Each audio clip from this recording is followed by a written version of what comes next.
Poor leadership can spell doom.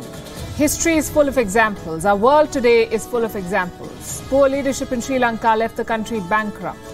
Poor leadership in China gave the world a pandemic. Poor leadership in North Korea is making its people starve. And this crisis gets amplified when you have poor leadership during wartime. Case in point, Ukraine. When Ukraine first came under attack, many said it won't survive because it has a comedian president, a man who lacks the experience to lead in such situations. 5 months and more than 14,000 Ukrainian deaths later, those critics make sense. As the country suffers Russian strikes, its president is busy with photo shoots. As Russia keeps taking more territory, he's busy releasing videos, and now he's on the cover of a fashion magazine. At best, it's poor judgment. At worst, it's a crass stunt. Zelensky is being slammed left, right and center for it. On Gravitas tonight, we'll discuss why he's lost the plot.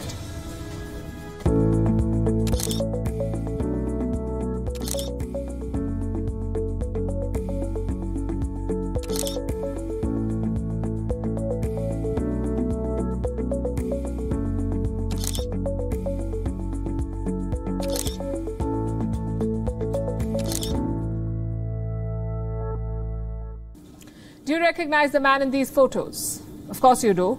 That's Volodymyr Zelensky, the president of Ukraine. He's supposed to be fighting a war with Russia. Except he is posing for a fashion magazine. Zelensky is in front of the cameras. That's where he has been since the war began. One day he's posing with troops. The next day with people on the streets. And now he's posing for a fashion magazine. The president is the cover story of the Vogue. What's so fashionable about war? Where is the need to pose in front of sandbags and devastation? If this is an attempt to draw attention to the war, it's pointless because the world already knows about the war. The whole world today is facing the brunt of this war. May not be in the form of raining missiles, but definitely in the form of rising meal prices. Also, if the idea is to spread awareness, why not capture the faces that really depict this war? Like this baby who was born on a subway, or this boy who was left motherless. And I'm not pitting someone's grief against another. I'm not weighing grief. I'm only saying that these photos tell the real story of Ukraine. Not the first lady in designer clothes. So what explains her Vogue feature? We have a portion of the cover story for you. This is what it says. In our 2 conversations in Kiev, Zelensky was forthright, dignified, elegant, a subtle promoter of Ukrainian designers.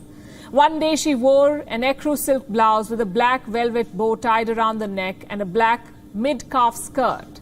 Her ash blonde hair swept up in a loose bun. The next day it was wide-leg jeans, chunky white sneakers and yellow and blue detailing, a nod to the Ukrainian flag and a fundraising project by the brand. I couldn't help but think the shirt had the same rusty hue as the burned-out Russian tanks that I saw lining roads in Irpin and Bucha, suburbs of Kiev, where Ukraine pushed back the Russians. Do you find it absurd? You should, because it is. It is absurd that the First Lady of Ukraine is posing against staged war scenes with perfect hair and makeup. It's absurd that the president, who's supposed to be leading the country out of war, is busy posing too. There's also a BTS, by the way, behind the scenes. Take a look at all the preparations that went into this photo shoot.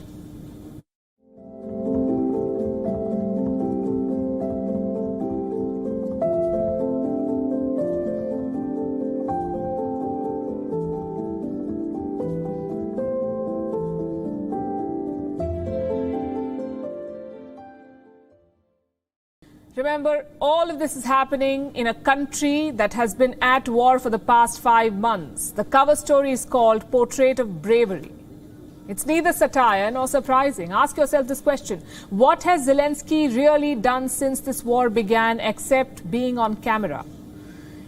He's been the face of a global PR campaign backed by the West. He's worn olive green T-shirts every day to depict himself as a war hero. He's appeared on television every day, given interviews to media networks worldwide, to possibly anyone and everyone who's asked for one. He has addressed every possible forum. The US Congress, the EU Parliament, the United Nations, the World Economic Forum. He's not even spared the Cannes opening ceremony, you know, the film festival? he was there too. And at one point it seemed like Zelensky was using his screen presence to make a case for Ukraine.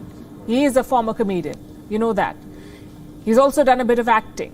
He knows his camera, his angles. So it appeared as though Zelensky was using his strength to Ukraine's advantage, helping Ukraine win the PR war against Russia. But to what end? Videos do not win wars. And Ukraine is certainly not winning this one. What does Zelensky have to show for all his TV appearances, for all the interviews that he's done? Forget a NATO membership, Ukraine does not even have an entry pass to the European Union. More than 14,000 Ukrainians have been killed. The war has entered its 155th day. Russia has made huge military gains. Ukraine has lost cities and towns. And the president, in between his multiple photo shoots, is blaming his top officials for the setbacks. He's sacking them. He's accusing them of treason, of not doing enough. But what is he, as the president of Ukraine, doing? Zelensky and Zelenska are posing for Vogue, sharing their love story, building their personal brand. This is not the face of bravery or a service to Ukraine. This is an insult to those who are on the front line, those who are fighting the war, braving Russian bullets. This is a deplorable attempt to romanticize war. You all heard of Nero fiddling while Rome burned. The Ukrainian president is becoming the modern-day Nero, posing for cameras as his country suffers.